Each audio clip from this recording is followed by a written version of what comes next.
You know, they say a poor workman blames his tools, which tells me that they've clearly never played with an Atari controller before. The 1977 Atari VCS, or more commonly known, the Atari 2600. This thing's easily one of the most important and iconic consoles ever released. Now, notice I didn't say good. Look, call me a brain-rotted zoomer if you must, enjoying my Subway Surfers with a side of Family Guy, but other than the aesthetics of this console, which might I add, this is one sexy machine, this thing is just not aged very well. Starting off with the controller. This is the CX40, which is actually a revision to the pack-in original controller, the CX10. The CX40 sure is a controller. You can certainly play games with it for some reason if your other favorite hobbies include eating glass shards and standing exactly 4 fucking feet away from the console. Why is the cable so short? I really don't like the way this controller feels, from its stiff-ass joystick to its, can that even really be considered a button? That being said though, to give credit where credit's due, see these little rubber feet on the bottom here, yeah? All right, watch this shit. Now it's almost as unmovable as the joystick itself. And look, I could keep talking shit on the controller all day, but that wouldn't be fair to the rest of the console because I hate all my children equally. This is what is commonly referred to as the Force Switcher, which is actually the 3rd revision, releasing about 3 years after the original 2 revisions, the Heavy Sixer and the Light Sixer. I don't even want to talk about how many takes that took. The only real substantial difference between this console and the original 2, other than weight and origin, as you could probably surmise from the name, this console has 4 switches. Wow. And the original 2, the Heavy Sixer and Light Sixer, have 6 switches. Riveting, I know. Which is an even weirder choice considering they just moved those switches to the back here. It just makes it slightly more inconvenient. That aside though, this console design-wise and aesthetic-wise has aged remarkably well. Look, I'm a sucker for fake wood grain and this really scratches that itch. Not to mention combining that with this weird black textured plastic, and then moving up here with like the cool orange and red paint that they used and the silver switches. And sure, this thing ain't no Fairchild Channel F, which actually released only a year before this and is accredited as the first cartridge-based console. Speaking of the Fairchild F though, and why it failed really. All right, quiz time everybody. Now tell me, what is one thing the PS3, PS5, and Fairchild F all have in common? That's right, no games. Now take the Atari 2600 here, a console that somehow wasn't even discontinued until 1992. This thing has about 500 plus games for it, and that's not even including all the weird bootlegs and homebrew games. In the words of Atari themselves, do the math, buddy. I mean, what an absolutely shocking amount of games to be released for just one console. Is what I thought until I, actually started playing them and realized, oh yeah, these are really lazy and just pumped out, so no, that actually totally makes sense. So the way the 2600 actually works is pretty interesting. And to start off, why not check out one of the original launch titles, Combat? Bet you'll never guess what the power switch does.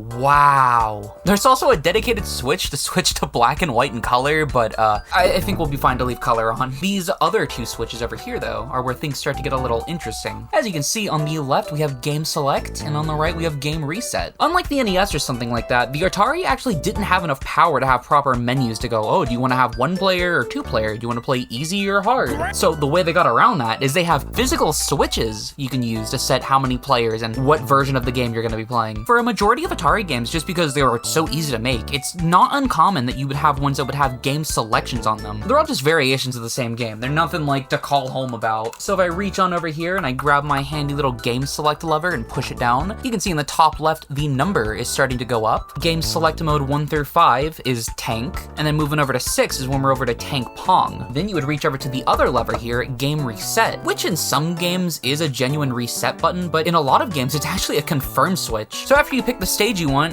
you do game reset, and now you're playing, for better or for worse, you're playing tank pong. The issue is, with this, however, you need 2 players to play. Okay, let's move on. Bowling for the 2600s. Let's go ahead and pop this one. Wow, this really is gaming. Ooh, sound effects. Sound effects. Okay. All right, Mattel, Astro Blast me. What is, oh, okay, oh, we're just fucking going, wow, all right. What is happening? Oh, okay, what is happening? Okay, that's okay, I've been Astro Blasted enough. Oh, okay. Wait, what? Whoa, wait, I don't get it. I don't get it. What am I doing? D. Whoa. Whoa. Wait, I'm dead? All right, we did it, we took off. Oh, wow, this is a bit nauseating, isn't it? Uh-huh. What's that? What's happening? Oh no, I got shot down, what? Oh no, I think we're gonna crash. Yep, we crashed. Oh, is that all I do? I just like swing and then I jump? So what's to stop me from just like Not playing. Okay. 1988, huh? What was that, like same year as Mario 3? Next up we have Yar's Revenge, which I've actually seen a lot of places tout is one of the best games on this console. So hell, with a bar that low, it's gotta be at least semi-good, right?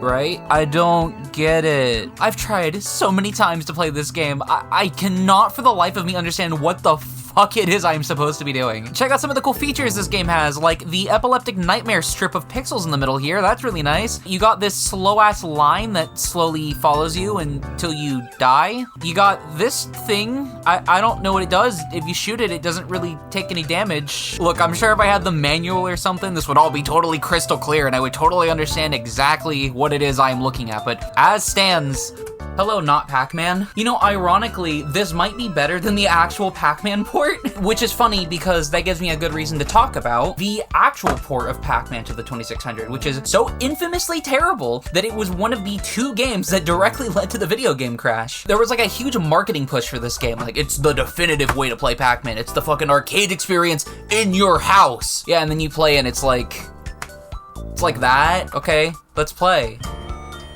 It's just like at the arcade. You really can't even tell the difference. Dude, I don't even know what more I can really say about this system. Here's Maze Craze. Let's check Maze Craze out. Cool, it gave me a seizure. Wow, it's a maze. Dude, I'm so excited to play basketball. Wow. Watch out, NBA.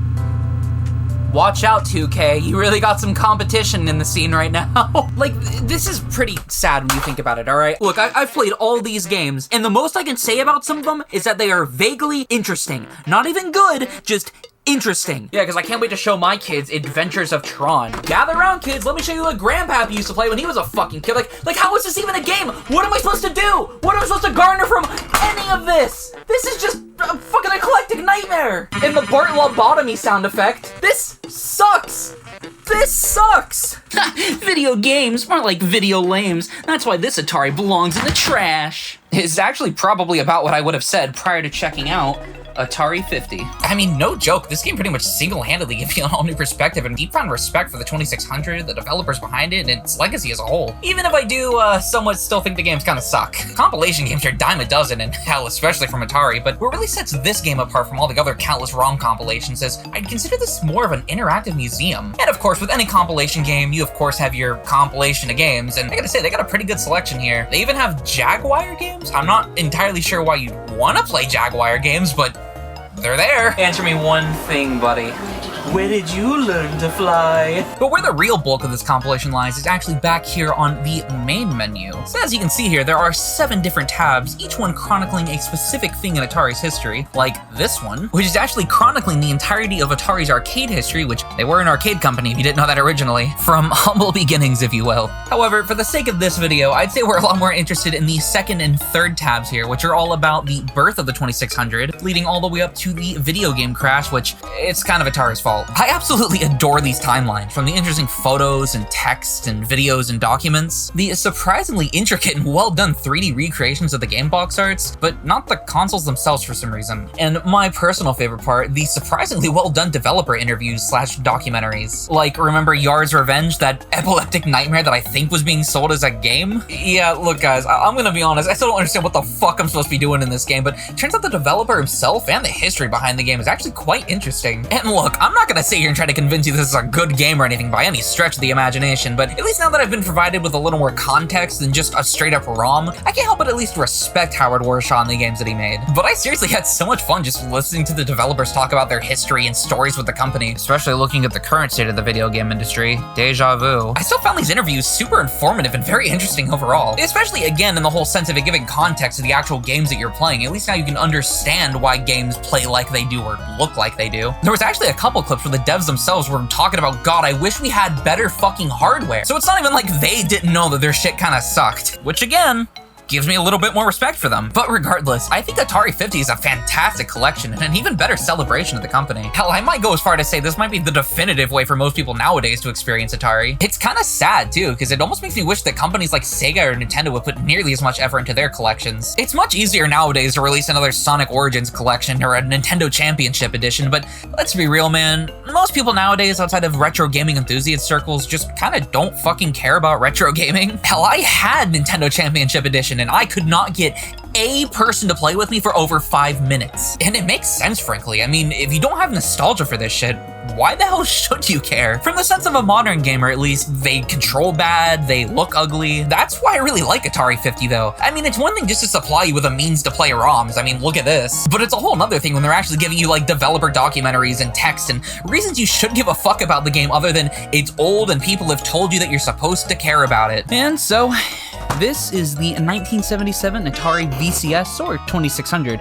one of the most iconic and influential consoles ever released. And I mean, sure, this thing hasn't aged really that well, but hell, few things rarely do. But regardless, I think just to completely write off and ignore this console is a huge disservice to this thing's impact and legacy. Yeah, I mean, a lot of this console's games are bad. We can't just gloss over the fact that this isn't the same company that also gave us Pac-Man and E.T. God, as cliche and overused as it is to bring those two up. But at the same time, I mean, games like Pitfall, Combat, Asteroids, Adventure, there's a lot of really good classics on this console despite. I still don't understand why a lot of people like it, but I guess we can still also count Yars' Revenge. I think it's also really worth pointing out that the 2600 pretty much was the first console to have cartridges in the mainstream. I mean, of course it's impossible now to think about buying a console that you don't have to buy games for, but that didn't used to be the case. Pretty much when you bought a console, you would just buy it for 1 or 2 games. I mean, there's a reason the term Pong console exists. So to just have a developer like Atari come along and go, hey, what if you could just like buy a bunch of different fucking games and just slot them in? That's pretty crazy for the time, and I really can't downplay how revolutionary that was for the time. And sure, it only took until 1983, which is funny enough the same year as the video game crash, for a little known console you may have heard of it called the Nintendo Famicom to come and absolutely fucking blow this thing out of the water. But how impressive this thing is really can't be downplayed, especially when you take into consideration the first fucking video game console